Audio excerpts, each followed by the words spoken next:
Bienvenue à l'heure de la bonne nouvelle. Croyez-vous à l'immortalité? Rares sont ceux qui ne voudraient pas vivre pour toujours. D'un aspect physique, on est tous obligés d'admettre que la mort est inévitable. C'est une fatalité, un destin universel. Mais l'immortalité, ça vous dit quoi?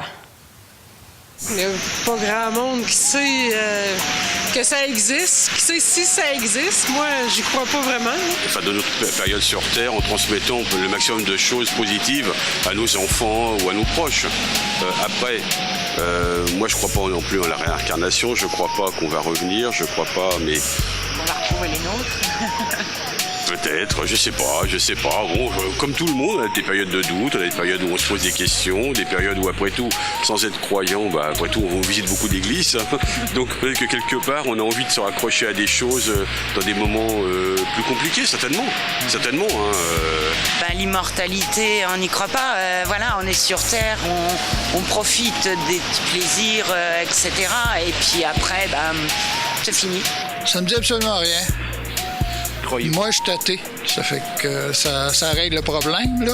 Je crois pas qu'il va y avoir un au-delà. Je pense qu'il peut y avoir quelque chose. Moi, je crois à une forme de réincarnation qui peut exister, là. Je crois pas ça dur comme fer, là, mais c'est une possibilité. Bon, regarde-moi, là, qu'est-ce que j'en sais de l'immortalité? Moi, je prétends pas que je vais rester sous cette forme-là pendant des siècles, ça m'intéresse pas. Je vais venir laide, puis pas belle, non. Mais je prétends, par exemple, que mes enfants qui m'aiment, mes petits-enfants qui m'aiment, eux vont me faire vivre dans leur cœur. Et ce que je vais leur donner comme principes moraux, ils vont le garder. Donc, ils vont leur transférer à leurs enfants. Et de cette façon-là, je vais rester vivante à l'intérieur d'eux. Bonjour Jean-Pierre. Bonjour Valérie. J'ai pas senti de grande certitude dans les réponses des gens qu'on a recueillis. Non, je pense qu'il n'y avait pas beaucoup de certitude et même, j'irais jusqu'à dire qu'il y avait même de la négation finalement. Ouais. Ce que j'ai saisi, c'est que les gens ne croient pas du tout qu'il existe quelque chose. En fait, ils ne veulent pas croire qu'il existe quelque chose après la mort.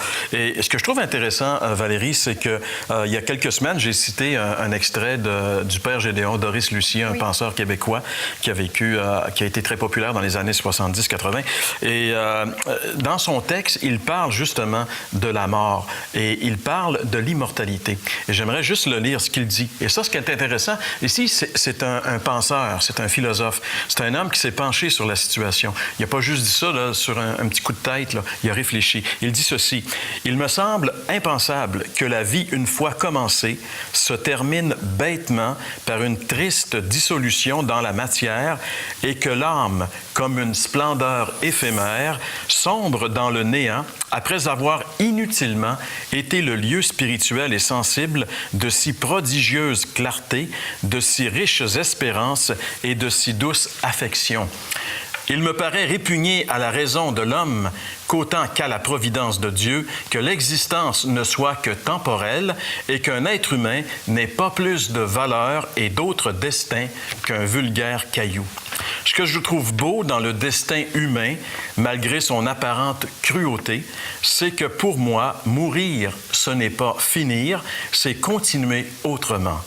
Un être humain qui s'éteint, ce n'est pas un mortel qui finit, c'est un immortel qui commence.